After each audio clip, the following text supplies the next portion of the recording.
Okay boys and girls, आज का जो हमारा टॉपिक है वो है स्ट्रिंग मैनिपुलेशन या स्ट्रिंग हैंडलिंग जिसे कहते हैं।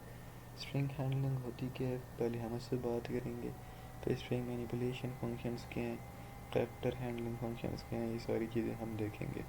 ठीक, तो उसके बाद ये जो लास्ट में एक्सरसाइज होगी ये आप लोगों ने खुद करनी है, कहीं समझ नहीं आती तो मुझसे पूछ लें। मैं सिर्फ आपको समझाऊंगा कि स्ट्रिंग बेसिकली क्या चीज़ है, वो सारी बातें हम इस सेशन में करेंगे। ऑल राइट, ये ज़रा कन्फिग्रेशन हो जाए इसकी तो फिर हम स्टार्ट करते हैं।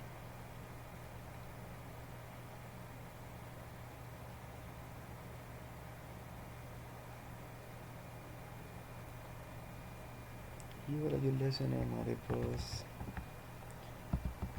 लेक्चर है जी 17। ठीक, तो इस लेक्चर में हम स्ट्रिंग के वाले से बात करेंगे, फाइल हैंडलिंग का भी बात कर लेंगे। अगर आपको स्ट्रिंग की समझ आ गई तो फाइल हैंडलिंग की भी समझ आ जाएगी। तो ये हमारे पास स्ट्रिंग हैंडलिंग क्या बुला होती है, उस पर मैं भी रोशनी डालने लगूँ। जब भी हम काम करेंगे, ठीक है, टेक्स्ट डेटा के साथ, तो वहाँ पर इस्तेमाल होगी स्ट्रिंग। जैसे कि आपके पास नाम आ जाते हैं, ठीक है, नाम के बाद आपके पास सेंटेंसेस आ जाते हैं, पासवर्ड्स आ जाते हैं, मैसेजेस एक्सेट्रा, ये सारी चीज़ें स्ट्रिंग में शामिल की जाएंगी। So this is basically string handling. Now let me give you examples so you can understand even better. For example, my name.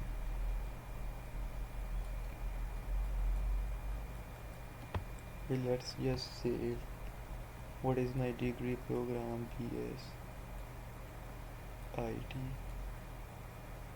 Okay, so this string is basically made by series of characters. What is meant by series of characters? Means this string contains single character. After combining these characters into one, it forms a string. बात समझ आ गई होगी। एक एक आप देखें, ये भी अलग से एक करेक्टर है, ये भी अलग से, ये भी अलग से और ये भी अलग से, इसका भी यही हिसाब है। ठीक है, इनको जब आपस में हम कंबाइन करके एक पूरा जुमला लिखते हैं तो हमारे पास क्या चीज़ वजूद में आती है, स्ट्रिंग। अब हम लोगों ने ये तो देख लिया स्ट्रिंग हैंडलिंग या स्ट्रिंग होती क्या है, एग्जांपल भी आपको दे रही। अब बात आती है कि स्ट्रिंग को अगर डिफ़ाइन करें वो मैं आपको बता देता हूँ। String is a collection of characters. How it is form we have discussed this scenario earlier, so I'm not going to repeat. The question that comes in your mind is why string handling is used to store text. Let me write it down for you guys so you can know why it is basically used. Question should be raised your rise in your mind. Why string handling is used? Okay, this is the question that comes in your mind. The answer to this question is, first thing, we want to store text. Earlier, what we are going to do, we are playing with digits, how these digits are going to store, how we are going to take inputs, stuff like that we have discussed earlier. But now in this, we are going to talk all about texts instead of digits. We are going to talk about letters. Okay, so this thing means why. So first of all, it is going to store your text. That is depend on the text what you want to store. Second, text input means if you want to take input from user, in which format text or string character, whatever the input you want from user, but it is not in digits, float or double short format. Now it is going to be in letters and character format. So this is the second thing. Now the third thing that we are going to include in this, we need to combine text. For combining, there is a word called concatenation. Combine characters, or you can say words. Both are the same thing, so don't confuse yourself with these words. Now, the fourth thing is modify text. If you want to make changes in your text, these kind of stuff we can do with this string handling. Modify or modifying text. Let me repeat one more time. पहले चीज़ आप क्या करेंगे, tax कोई भी है उसको आपने महफूज करना है वेरिएबल के अंदर जो आइडेंटिफायर है स्टोर, ठीक। और अगर यूज़र से किसी टैक्स की इनपुट लेनी है वो या तो करेक्टर हो सकता है, डेटा टाइप उसकी, या वो स्ट्रिंग वैल्यू हो सकती है, ठीक है। उसके बाद आप कंबाइन कर सकते हैं, जैसे एक तरफ एक वेरिएबल में मेरा नाम पड़ा हुआ है, दूसरे में मेरे पास लास्ट नेम पड़ा, उन दोनों को एक ही आप कंबाइन करके टैक्स बनाना चाहते हैं तो ये काम भी आप कर सकते हैं। मॉडिफाई, किसी लेटर को चेंज करना है उसके अंदर से, तो ये सारी चीज़ें भी आप कर सकते हैं। तो आई होप कि 4 पॉइंट्स क्लियर हो गए होंगे। This is how, this is not how, this is why we are going to use this. Okay, I hope now you get the point. Now let me open my div C++ to explain or tell you how the code is going to work in this scenario. Before that, let's see what else is there in the handouts. Now, string manipulation functions are, manipulation means modification or making changes in your program or in your string, not in basically program but in your string. This is meant by manipulation, making changes in your string, whether you are changing your letter, whether you are changing your character. It all depends upon you and the programmer or the need of the user, what the end user want or what its desire or what he need to be achieved. Okay, so this is how string manipulation function works. Not this is how it is, or we can say I define this string manipulation function, so don't confuse with string handling and string manipulation functions. So this is the dummy C program in which this program is going to display the ASCII code table. First of all, you need to know what is ASCII. ASCII code table has 256 character codes. Now, let me tell you a story which will help you to understand what ASCII or what this table is all about. Suppose that before, once the computer has invented with late 2000s or whatever the date, I don't remember actually. So there is a need to store each letter in binary language. That's where this ASCII code table comes from.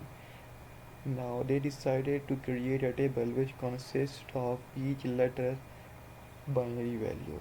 First it consists of decimal value. That decimal value is converted into binary already in the ASCII value. Suppose I press A from my keyboard. What it will do? It will give the signal to the CPU that this key has been pressed. It will going to see what type of value it contains, then it will automatically convert it into binary. After that it is displayed onto the screen, so we know that this A is pressed from the keyboard. This is all about ASCII. It contains 256 character values which is already converted into binary, as computer does not understand what A, Q, W, whatever the letter or digit it is. It does not understand anything. You already know it is a stupid machine. So that's why ASCII is introduced, so it can understand or it can know what type of character we are going to display on the screen. This is basically ASCII, American Standard Code Information Interchange. Okay, the next version of this ASCII is Extended ASCII, which consists of more than 256 characters. I don't remember how many is included in this, but it is the enhanced version of this. After that, Unicode is okay. Unicode ठीक, Unicode में सारे जितनी भी दुनिया की ज़ुबानें हैं, Unicode consist of every language whether it is not included in ASCII or extended, but in Unicode there is no single language which is not included, whether it is Urdu, Hebrew, or Arabic. Each language consists of its unique binary value that is already inside of that Unicode table. After we are going to write it, it automatically convert this the typing of words into binary and display whatever we type on the MS Word or whatever software we are using. So this is the basics of ASCII, Unicode and extended. Now I hope you get the idea what is ASCII code table is all about. Okay, so in this program, what it will do, let me tell you. First of all, it is going to declare two variables, the identifier I and character C. Now you need to know why it is he is going to use this from 0 to 256, because in ASCII we have values from 250 till 256. That's why he is using 256. Basically we have values 257 because from once we start counting from 0 till 256, these values are in total is equals to 257. If we suppose that it is starting from 0, we are not changing the initialization value of this I for loop, but we are change this value 256 to 255. Now it is going to count from 0 to 50 256. It contains 256 values now. अब कहने का मकसद ये है कि अगर मैं zero को सेम रखूँ और इसको चेंज कर दूँ तो ये ज़ीरो से लेकर 256 तक चलेगी लूप और वो सारा टेबल मेरे पास जनरेट हो जाएगा. ठीक, तो उस टेबल को जनरेट करने का ये कोड है बेसिकली, जिसमें हमारे पास ASCII का जो टेबल है वो दिखाया जाएगा. एडमिन आप लेट हो चुकी हैं लेकिन ये है. ओके, तो ये बात है. फिर बात आती है करेक्टर हैंडलिंग फंक्शंस क्या हैं. अब करेक्टर हैंडलिंग फंक्शन बेसिकली क्या चीज़ होती है इसको हम देख लेते हैं. अब कोई भी आपने सिंगल चीज़ देखनी है या कोई डिजिट ट्रू एंड फॉल्स करवाना है तो वो करेक्टर हैंडलिंग फंक्शंस के अंदर आती है. सो ये सारी चीज़ें हमने अभी तक देखी. मैंने आप लोगों को ASCII कोड टेबल का बताया, ठीक, एक्सटेंडेड ASCII का बताया और उसके बाद यूनिकोड का बताया. फिर हम आगे बढ़े, इस कोड को भी समझाया कि इसमें क्या चीज़ आ रही है और क्या नहीं. फिर हम आगे बढ़ते हैं करेक्टर हैंडलिंग फंक्शंस के ऊपर. नुमान भाई असल में मैं वीडियो रिकॉर्ड कर रहा हूँ इसलिए मैंने अपना रिदम नहीं तोड़ना चाह रहा था. अच्छा, अकेले तो एडमिन की ये मसाइल है, कोई मसला नहीं है. Now, before starting character handling function, let me remind you what character really is. As you know that a single digit which cannot contain series of characters or collection of characters is known as character. For this thing, what we are going to do, अब आपने करना क्या है, ये आपके pass prototype इन्होंने दी हुई है. प्रोटोटाइप कहते हैं डिक्लेरेशन को, किसी चीज़ को आप क्रिएट कर रहे हैं, बना रहे हैं. ठीक, वो तो हमारे पास प्रोटोटाइप होती है. अब इसने हमारे पास सारे इंटीजर टाइप की प्रोटोटाइप्स बनाए हुए हैं फंक्शन के अंदर और ये कुछ ना कोई चीज़ आपको देगी. क्या करेगा जी, अगर आप इस डिजिट को चेक करवाते हैं तो अगर वो वहाँ पर मौजूद है तो ट्रू वैल्यू के लिए 1 रिटर्न होगा और फॉल्स वैल्यू के लिए 0 रिटर्न होगा. ठीक, अगर डिजिट का सिनेरियो है, और अगर अल्फ़ा का सिनेरियो है, ट्रू के लिए 2 रिटर्न होगा और फॉल्स के लिए 1 रिटर्न होगा. ये आप लोग चेक भी कर सकते हैं खुद करके. फिर एज नाम है, इस नाम भी उसी तरीके से है, नंबर चेक करेगा, अगर ट्रू है तो 1 देगा, अदरवाइज 0 देगा, फॉल्स के लिए कि नंबर नहीं है। अगर मैं गलती से इस नाम के लिए वो दे देता हूँ दूसरा, अच्छा इज़ आ, ये ए एल भी लिखा हुआ है ना, तो इसमें ये डिजिट और लेटर के लिए देगा। अगर मैं कहने वाला था, मैंने देखा ही नहीं पीछे, अगर मैं लेटर दे रहा हूँ तो उसमें फॉल्स देना, लेकिन ये दोनों चेक करता है, डिजिट भी चेक करता है और लेटर भी। और ये वाला क्या करता है, एक्स आता है हेक्साडेसिमल के लिए, तो अगर हेक्साडेसिमल वैल्यू उसमें मौजूद होगी या मैं कोई लिखूँगा तो उसने ट्रू के लिए देना है 1, या जो उसकी बेस होगी वो दे देगा। ठीक है, नंबर्स में आपको पता चल जाएगा। अगर कोई और वैल्यू देता है फॉल्स के लिए, जैसे 0 है, या कोई नेगेटिव वैल्यू देता है, तो इसका मतलब है वो उसके अंदर मौजूद नहीं है, कोई और हमने डेटा टाइप या कोई और चीज़ आपने इस्तेमाल की है। एज लोअर का तो आपको पता है, एज अपर का भी पता है। कोई चीज़ आपने छोटे केस में लिखी है, जिस तरह स्मॉल लेटर्स में सारी, जिस तरह ये लिखा हुआ है ना, ट्रू लिखा हुआ है, एफ लिखा है, ये सारे स्मॉल लेटर्स में लिखा हुआ है, कैपिटलाइज अभी नहीं किया हुआ। अपर अगर मैं करूँ, सारे को मैं बड़ा बड़ा लिखूँगा, आर से ले के एस तक। तो अगर इस तरह की सिनेरियो को चेक करने हैं तो आप इस तरीके से कर सकते हैं, टू लोअर टू अपर। ये क्या करेगा, ये जो अपर लेटर का जो सी है उसको कन्वर्ट करेगा लोअर में, और जो अपर वाला है उसको कन्वर्ट करेगा, लोअर को कन्वर्ट करेगा अपर में। ठीक, अगर किसी को आपने अपर में कन्वर्ट करना है तो ये वाले फंक्शन, लोअर में करना है तो इस तरीके से आप इन फंक्शंस को यूटिलाइज करके कर सकते हैं। तो यही चीज़ हमारे पास करेक्टर हैंडलिंग फंक्शन। ये करेक्टर के अंदर हम कोई आगे पीछे उसके साथ खेलना चाहें, किस तरीके से खेलते हैं, ये सारी चीज़ें हम देखते हैं। तो ये तो अभी बेसिकली सी लैंग्वेज की बात हो रही है, जैसे मैं प्योर सी कहता हूँ। अब इस स्पेस क्या चीज़ है, ये तब आपको रिटर्न करेगी ना, वाइट स्पेस पहले आपको पता हो। जो हम एम्प्टी स्पेस छोड़ दें ना प्रोग्राम को, 2-3 लाइनें छोड़ के कि यार एक लाइन छोड़ दें, 2 लाइन, वो वाइट स्पेस कहलाती है। ठीक, या न्यू लाइन अगर आप चले जाएँ तो वो आपके पास क्या क्रिएट करेगी, एक वाइट स्पेस क्रिएट करेगी, किस पे, कंसोल स्क्रीन पे। अभी एफ वाला तो मैंने कभी इस्तेमाल नहीं किया, फॉर्म फीड वाला जो कह रहे, और कैरेज रिटर्न आर, मैंने ज़्यादा जो हम ज़्यादा इस्तेमाल करते रहे वो एन और टी के साथ हम लोग ज़्यादा खेलते रहे हैं। एफ और आर का मुझे नहीं पता कि ये क्या चीज़ करती है, आप लोग ट्राई करके देख लीजिएगा। ठीक, तो ए स्पेस आपको रिटर्न तब करेगी ट्रू जब सी के पास वाइट स्पेस करेक्टर हो। कोई वाइट स्पेस वाले ये करेक्टर हैं सारे जो इसने बताए हुए हैं, या तो आप ये न्यू लाइन के लिए ये लिखें, एंड लाइन लिखें, या फिर आप इस तरह छोड़ दें। ठीक है, ये भी आपका कर्सर जो है स्पेस देने के लिए होता है।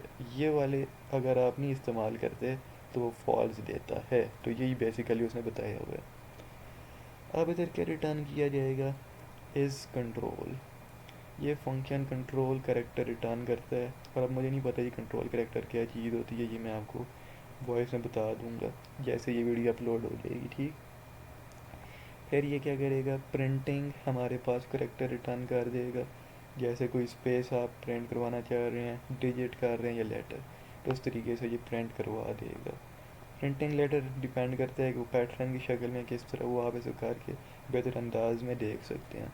ठीक, तो ये सारी कहानी है।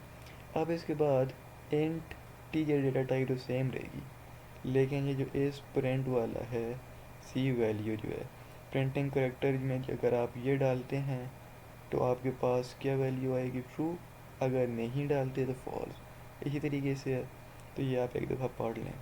अब सैम्पल प्रोग्राम दिया हुआ है, क्या करेगा, एनालिसिस तज्जिया कर रहे हैं टेक्स्ट का using C type dot header file library. C type header file library में आपके पास जितने भी करेक्टर से रिलेटेड हमारे पास फंक्शंस पड़े हुए हैं, या करेक्टर से रिलेटेड हैंडलिंग वाली चीज़ें पड़ी हुई हैं ना, वो हेडर फाइल के अंदर इंक्लूड होती हैं। ठीक हो गया, तो इसने इसी वजह से इस लाइब्रेरी को इंक्लूड किया। फिर उसने एक करेक्टर टाइप का सी लिया आइडेंटिफायर, और उसको ये दे दिया डेटा टाइप करेक्टर के लिए, और आइडेंटिफायर सी ले लिया वेरिएबल लेके। फिर कोर उसने लिया इन डेटा टाइप का आई। ठीक, ये ज़ीरो से इनिशलाइज कराया। फिर लोअर, ये मेरे ख्याल से केस, और ये अपर केस, ये डिजिट, और ये पता नहीं किस तरीके से इसके नाम दिए। फिर उनको करेक्टर आउट या कंसोल आउट करके स्ट्रिंग पास की कि यार आपने जो भी वो करनी है स्ट्रिंग या करेक्टर इंटर करें।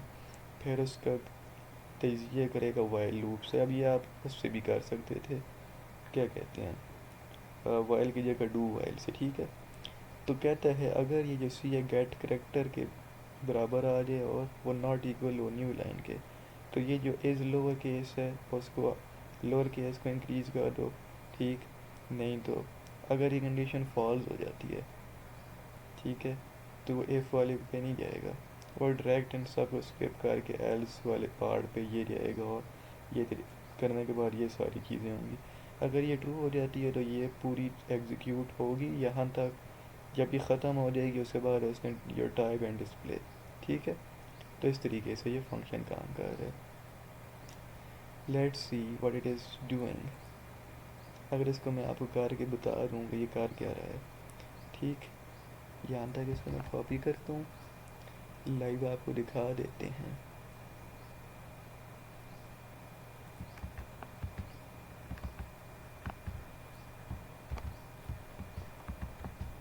ये और उसके बाद आपका मेन फंक्शन स्टार्ट होता है, नीचे जाइए और यहाँ तक ऐसे। ये सारा लिखने के बाद आपने यहाँ एंड लाजमी देना होता है, ठीक। और यूजिंग नेम स्पेस तो लिखना मत भूलें, ये प्रैक्टिस बना लें ऐसे। अब इसको मैं रन करता हूँ, लेट्स सी कि ये हमारे लिए क्या करने लगे। कहता है कि ये अच्छा हेडर मैंने इसमें लिखा हुआ, ठीक है, नो इशू, अब ये काम करेगा। कहता है please enter character string and press enter. अब करेक्टर स्ट्रिंग में अपना नाम लिख देता हूँ देखने के लिए क्या होगा। आपने क्या लिखा, एक लोअर केस लिखा, ठीक है, लोअर केस लिखे 3 और अपर कौन सा लिखा 1। अच्छा ये तज्जिया कर रहे हैं। इस प्रोग्राम में जो भी आप चीज़ लिखेंगे वो बताएगा लोअर केस के कितने लेटर्स लिखे हैं, अपर के कितने लिखे हैं, डिजिट को इस्तेमाल किया, वाइट स्पेस दी नहीं दी, पंचुएशन थी नहीं, कुछ और था या नहीं, वो सारी चीज़ें इसने बतानी हैं। तो ये बेसिकली ये प्रोग्राम कर रहा है, ठीक। तो ये सारी चीज़ें आप देख सकते हैं। अब स्ट्रिंग कन्वर्जन, स्ट्रिंग को किसी और फॉर्मेट में आप कन्वर्ट करना चाह रहे हैं, ठीक है। जैसे स्ट्रिंग से आप फ्लोटिंग में जाना चाह रहे हैं, डबल में जाना चाह रहे हैं, इंटीजर में जाना चाह रहे हैं, ये सारी चीज़ें कन्वर्जन से मुराद है। तो ये फंक्शन हम देख लेते हैं। इसमें जो हेडर फाइल इस्तेमाल होती है ना कन्वर्जन के लिए, वो स्टैंडर्ड लाइब्रेरी डॉट एच, ठीक, एस डी लेब के नाम से होती है और इसको हम कर लेते हैं डबल, ठीक है। डबल के बाद ऐड ऑफ का मतलब है किस से करो, कांस्टेंट कैरेक्टर से पॉइंटर की तरफ कर दे। ये क्या करेगी, स्ट्रिंग पॉइंटर को डबल में कन्वर्ट कर देगी और एंट करने के लिए कांस्टेंट कैरेक्टर उसी तरह अंडर ब्रैकेट में बायर एंट लिख के एट ओ आई, ठीक है, of integer data type at of float, ये एट ऑफ फ्लोट है और ये एट ऑफ एंट, और लॉन्ग के लिए एट ऑफ एल, सिर्फ एल लेंगे, एब्रीवेशन लेंगे सारी। फिर डबल के लिए आप उसी तरीके से लिखते हैं कन्वर्ट स्ट्रिंग को डबल करने के लिए कि डबल डेटा टाइप पहले, फिर स्टार्ट ऑफ डबल, ठीक है, अंडर के जो इसमें पैरामीटर्स हैं। फिर लॉन्ग के लिए भी आपको पता है क्या करते हैं, और उसके बाद आपको अनसाइंड के लिए भी पता है, ठीक। Unsigned long string of unsigned का यू लेंगे और लॉन्ग का एल लेंगे, बात ख़त्म। तो ये अनसाइंड लॉन्ग में। अच्छा साइन और अनसाइन में क्या फ़र्क है, साइन वाली जो है वो नेगेटिव होती है और अनसाइन पॉजिटिव होती है, बस ये बात आपने याद रखनी है। अब ये इन्होंने एक प्रोग्राम इस्तेमाल किया, नहीं फंक्शन को इस्तेमाल करके अब ये आपको डेमोस्ट्रेट करवा रहे हैं, इस्तेमाल करना सिखा रहे हैं। This program demonstrate the use of at of and function, let's see what it is going to do. इस सारे को मैं उसी तरीके से कॉपी कर लेता हूँ और हम देख लेते हैं।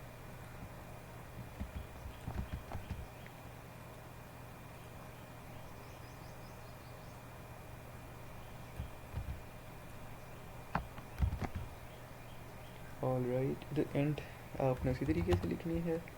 इधर हेडर आपको पता है ये पुरानी प्रैक्टिस है, इसको नहीं लिखना। यूजिंग नेम स्पेस भी लिख दें ताकि कोड में कोई शक या गुंजाइश बाकी ना रहे, ऐसे, ठीक है। अब आप रन करेंगे तो क्या होगा, आपके पास जो भी बात आएगी वो आ जाएगी। क्या कहते हैं,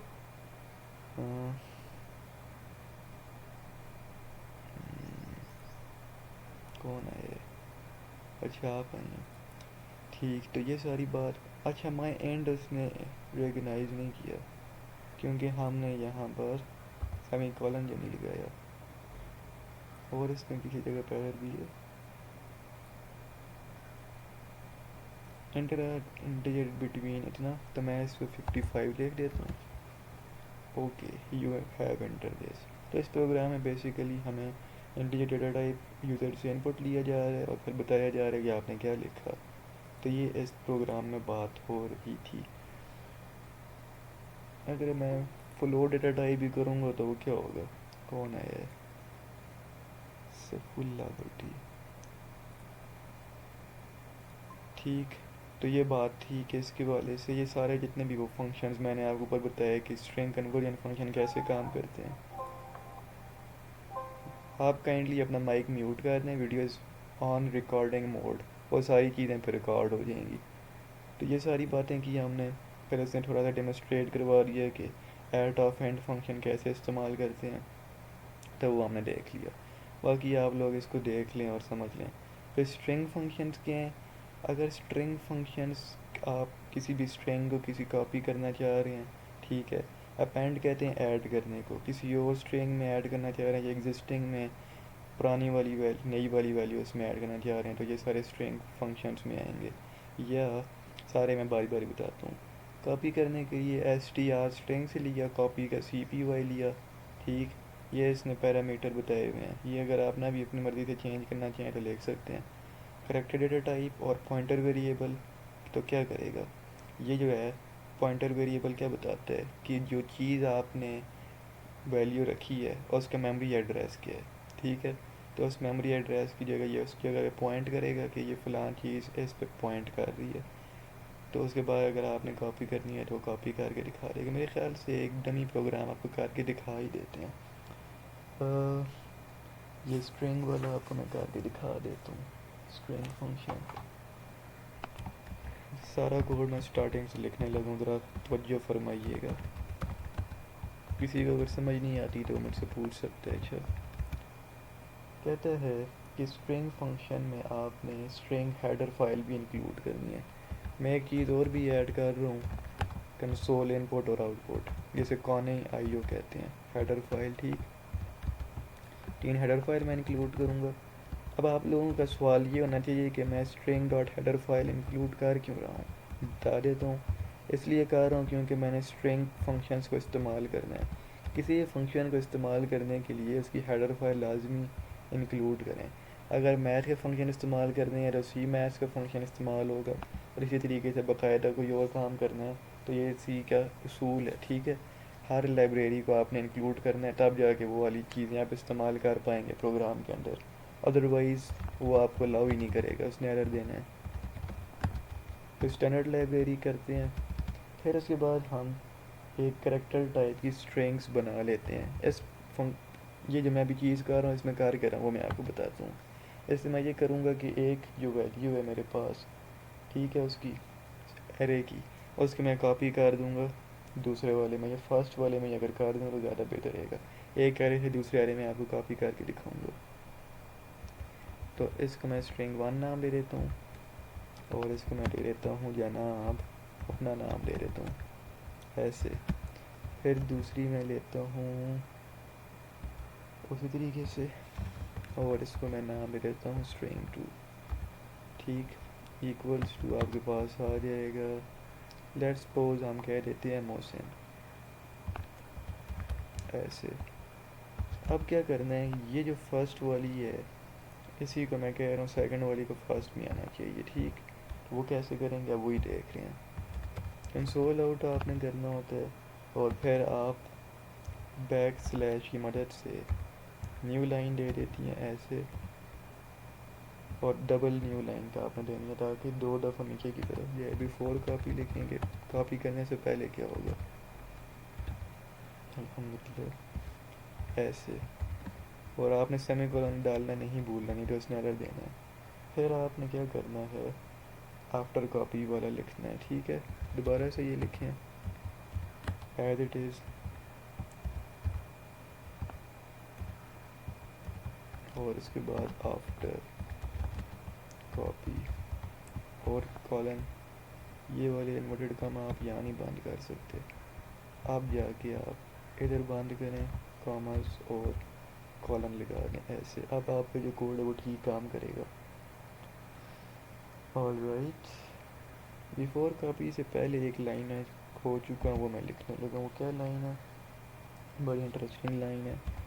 उसमें हम दोनों जो स्ट्रिंग्स की वैल्यूज़ उनको आउटपुट करेंगे, और किधर करेंगे, डबल न्यू लाइन में करेंगे, ठीक है।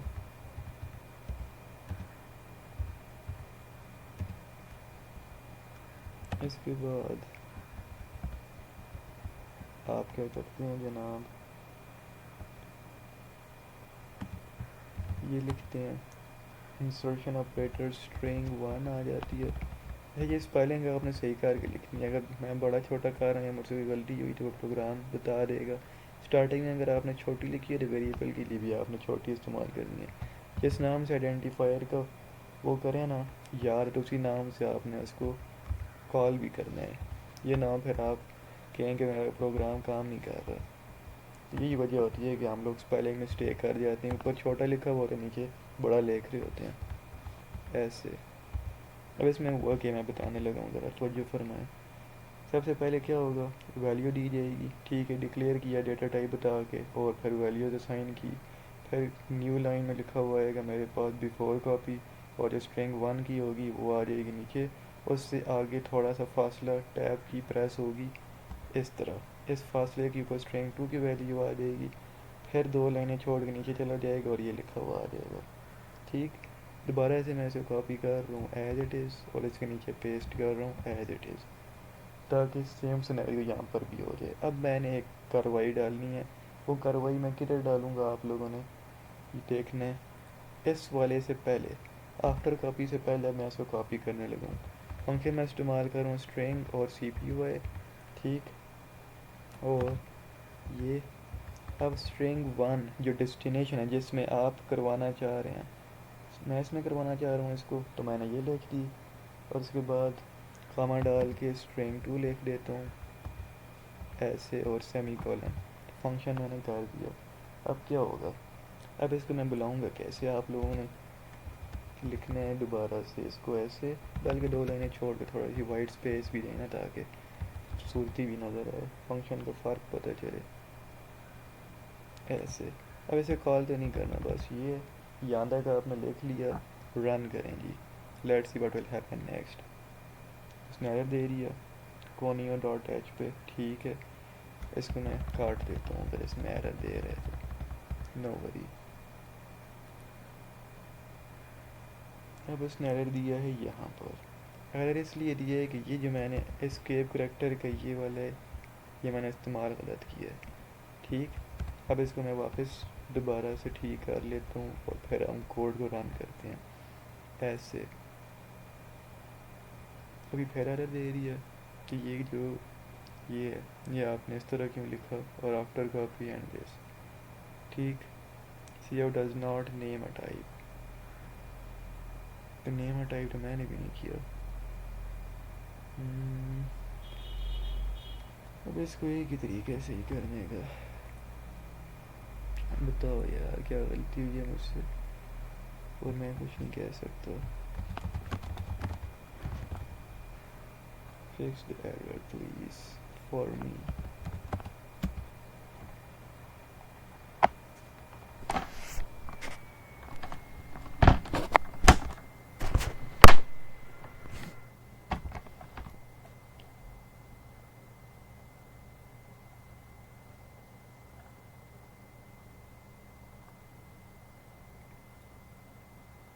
इस डेमी कोड में वापस जाके पेस्ट करता हूँ, और फिर हम इसको करते हैं। उसने अब चेंज कर दिया, उसने ये चीज़ चेंज की है, ठीक। मैंने वो वाला काम किया था। अब इसको रन करते हैं जनाब। मैंने इसे एम्प्टी छोड़ा था। एम्प्टी का ये फ़ायदा होता है कि आपके पास कोई भी आप ऐसे अनलिमिटेड वैल्यूज़ पास कर सकते हैं। अब इसने 20 लिखा है तो 20 की 20 आप कर सकते हैं, उससे ज़्यादा करेंगे एरर देगा। तो ये देखें हेलो वर्ल्ड, तो इस वर्ड वाले को उसने दोबारा से नेक्स्ट में कॉपी कर दिया, ठीक। कॉपी करना किस में डेस्टिनेशन पहले होती है, स्ट्रिंग 1 में मैंने वर्ड को कॉपी करवाना था, तो मैंने पहले डेस्टिनेशन लिखी। क्या कॉपी कराना था, जो स्ट्रिंग 2 में पड़ा हुआ है, तो वो लिख के मैंने किया था, उसने उसके बाद ये कर दिया। तो बेसिकली इस तरीके से ये जो फंक्शन हम काम कर रहे होते हैं। अब स्टर्न ये जो स्ट्रिंग एन कॉपी ये क्या करेगा, ये कॉपी करेगा कितने करेक्टर, फ़र्ज़ करें मैं सिर्फ डब्ल्यू आर करना चाह रहा हूँ, ठीक। तो यहाँ कामा डाल के आगे उतने लिख दूँगा डिजिट्स, तो वो फिर मुझे सिर्फ उतने ही करके देगा, पूरे नहीं करेगा। तो ये फंक्शन होता है एन वाला। अब ये कैट वाला होता है कॉनकैटिनेट, किसी चीज़ को जमा करना, ऐड करना। जैसे अब दो हेलो वर्ड है, इनको मैं कंबाइन करने के लिए जो फंक्शन इस्तेमाल करूँगा वो ये वाला होगा, स्ट्रिंग कैट वाला। ये कॉनकैटिनेशन से निकले। कॉनकैटिनेशन कहते ये हैं कि दो चीज़ों को आपस में मिलाना, सिंगल सिंगल वैल्यू पड़ी कंबाइन कर देना, कॉनकैटिनेशन से मुराद है। फिर आते हैं स्ट्रिंग कंपेयर। आप कोई कंपैरिजन कर रहे हैं, ठीक है, तो वो आप कर सकते हैं।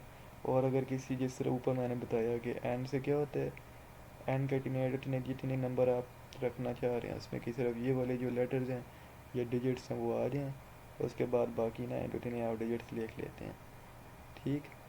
इसमें भी कंपेयर इसी तरह से हो गया, कितने कंपेयर करने हैं तो वो लास्ट में आप डिजिट बता देते हैं। लेंथ फंक्शन क्या करेगा, आपकी लेंथ चेक करके बताएगा कि इतनी इसमें लेटर्स मौजूद हैं। जैसे कि अब मेरा जो नाम लिखा हुआ है या हेलो वर्ड है ना, 1 2 3 4 5 6 7 8 9 10, ये वाला जो काम करेगा वो कौन सा फंक्शन करेगा, लेंथ वाला, लेंथ जिसकी शॉर्ट फॉर्म है। लेंथ फंक्शन लिखें या नॉर्मल लेंथ भी लिख लें स्ट्रिंग, तो ये लेंथ आपको बताएगा कि स्ट्रिंग की लेंथ कितनी है। तो ये सारे फंक्शन हैं। मज़ीद इन्होंने एग्जांपल दी हुई हैं, ये बताया हुआ कि स्ट्रिंग कॉपी और ये किस तरह करती है मैंने आपको बता ही दिया है। तो इसलिए ये आपको अब कोड समझ आ गया होगा, बिफोर और आफ्टर वाला, ठीक। बाकी आप देख सकते हैं कॉन्केटिनेशन कैसे हो रही है, ये वाला आपको दिखा देते हैं जनाब।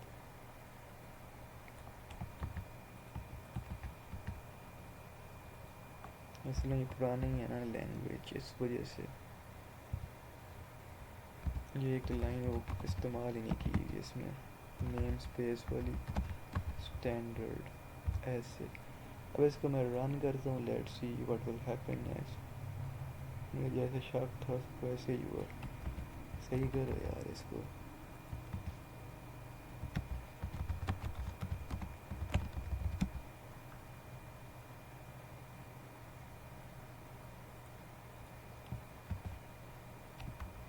ऐसे और ऐसे,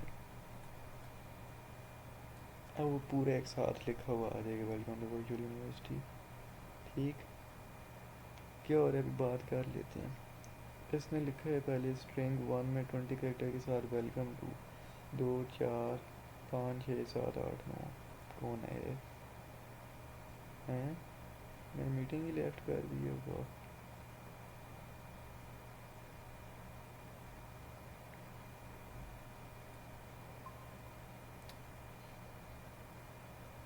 कौन आया था, ये कौन था, अच्छा। मैं बात कर रहा था, वापस स्क्रीन शेयर करते हैं ना ताकि आप लोगों को पता चले मैं बात क्या कर रहा था। बात ये हो रही थी कि ये जो फंक्शन है ये कार कर रहा है, मैं इस बारे में आपको बताने लगा था। तो स्ट्रिंग 1 में उसने 20 जो है बताया स्ट्रिंग डाल के ये बेसिकली उसने एक एरे डिक्लेयर किया, ठीक है। एरे कौन सी है, करेक्टर टाइप की, और उसमें ये स्ट्रिंग पड़ी हुई है। दूसरी को उसने लिमिटेड वैल्यूज़ प्रोवाइड किया, जितनी मर्जी आप डालें।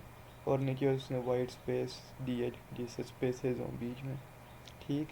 अब वो क्या कर रहे हैं, इन सब को पहले तो उसने आउट किया है, तो आउटपुट जब करेगा तो इस तरीके से होगा, क्योंकि आपको पता है जो नोटेड कॉमा में चीज़ हम करते हैं वो एज इट इज़ स्क्रीन पे ऐसे आती है।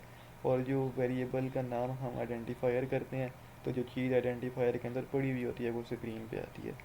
सारी नेक्स्ट नेक्स्ट लाइन में होने के बाद अब इसने ये वाला पहले लिखा और इसे कॉन्केटिनेट कर दिया। किसके साथ किया, स्ट्रिंग 1 जो थी वेलकम टू को किसके साथ किया, 2 के साथ। तो उसने आपको देख लिया इस तरह लदे लदे थे तो एक साथ। फिर नीचे उसने क्या किया, सिर्फ 6 करेक्टर किए।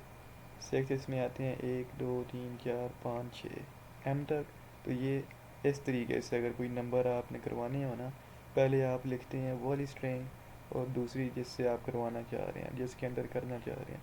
डेस्टिनेशन फर्स्ट S3 के अंदर आपने करवाना था, ठीक है, किसको, S1 को, वेलकम वाले को।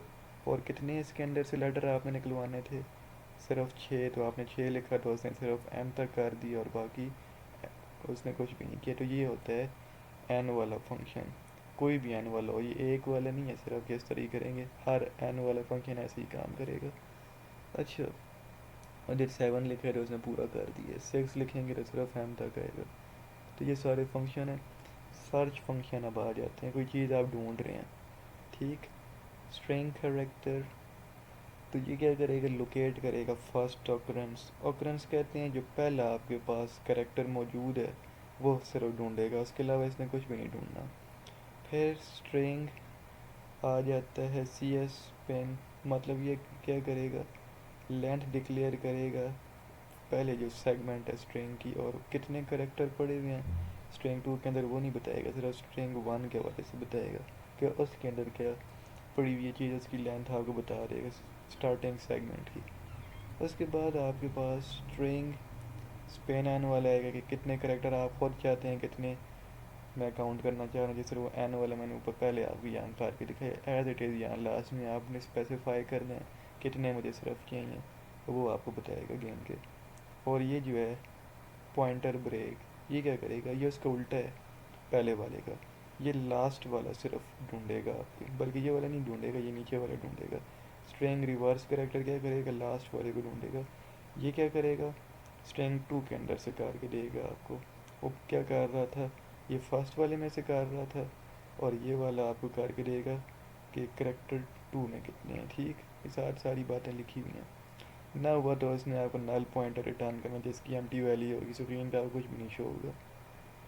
फिर हमारे पास ये आता है टोकन्स के लिए। अब टोकन का मुझे पता नहीं है क्या बिला होती है, मैं आपको फिर वॉइस में समझा दूंगा इस वीडियो के बाद। अब इसमें मैनिपुलेशन बताई हुई है कि किस तरह से होती है, ठीक। इस प्रोग्राम को भी हम देख लेते हैं ये क्या काम कर रहा है।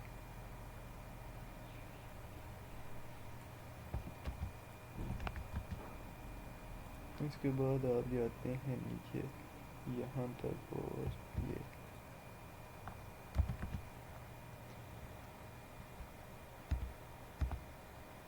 रिटर्न किया ही नहीं है यार, ज़ीरो। रिटर्न ज़ीरो इसलिए ज़रूरी है ना सी प्लस में, ताकि उसे पता चले फंक्शन सक्सेसफुली रन कर चुका है। फिर से एरर देना है, मुझे लग गया था। अब इसको रन करें, डिरेंट मैंने लिखा, और क्या एरर देगा देखते हैं ज़रा। सही करो यार, डमी प्रोग्राम भी रन कर रहा है कसम से। ये डेज में मैं करूँ रन कर भी गया, और इसमें नहीं कर रहा ना, इसमें एक तरीके कार है, उसमें सी और सी प्लस दोनों को कर रहा होता है एक टाइम में, इसमें हम दोनों लैंग्वेज कर सकते हैं इस वजह से।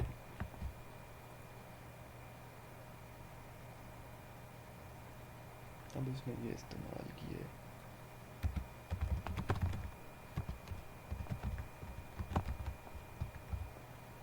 किधर किधर किया इस्तेमाल, किधर किया था, एस टी डी वाला